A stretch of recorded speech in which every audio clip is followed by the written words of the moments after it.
Hello friends, welcome to my video. Myself sub engineer Punit Singh.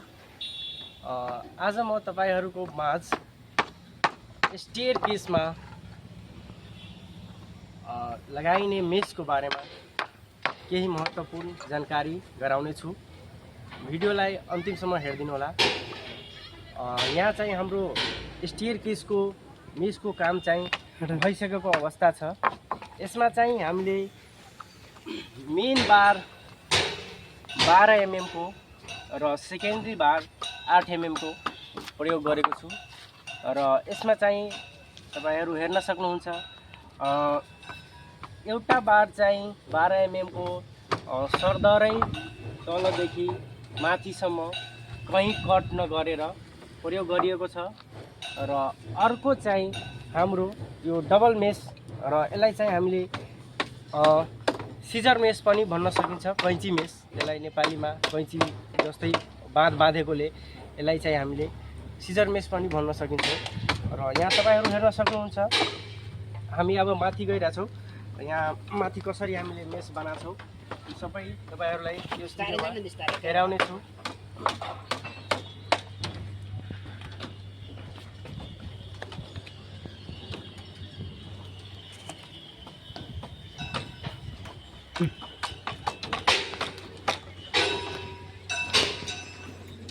यहाँ चाहिँ हाम्रो यो 12 mm को डन्डी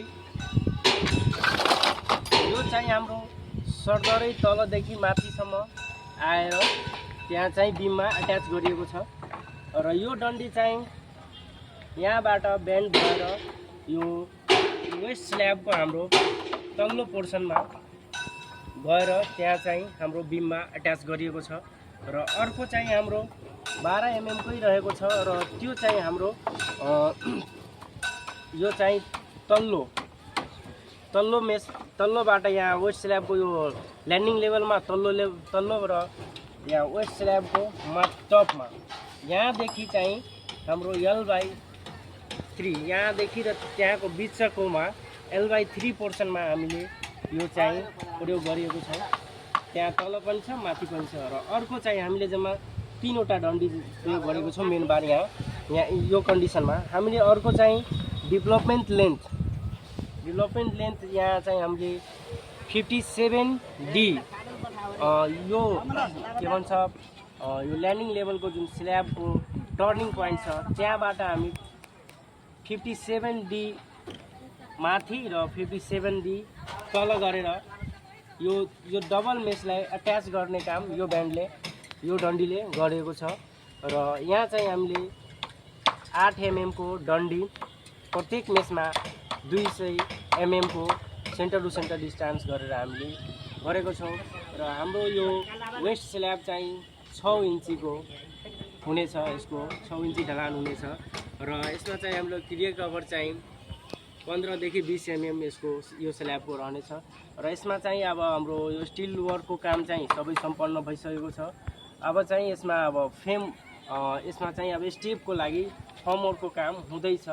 यसमा चाहिँ हामीले सुरुमै पुरै स्टेपको फर्मवर्क गरिसकेपछि त्यसपछि यसको कास्टिङ गर्ने छौं र यसमा चाहिँ हामीले चेयरको पनि प्रयोग गरेको छौं क्लियर कभरको लागि, किनकि तल्लो र माथिल्लो मेसको डन्डी एकअर्कासँग नअट्याच होस् त्यसको लागि हामीले यसमा चाहिँ चेयरको प्रयोग गरेको छौं र यसै गरेर अब हामी तपाईहरुलाई यो चाहिँ हाम्रो सिजर मेस हो। यसमा चाहिँ हामीले कैंची जस्तै यसमा बाँधेको हुन्छ र यो चाहिँ अब यसमा स्टेपको लागि पुरै फर्मवर्क भइसकेपछि अब भोलि चाहिँ यो कास्टिङ हुनेछ। अब यही भिडियोमा अहिलेलाई यति नै।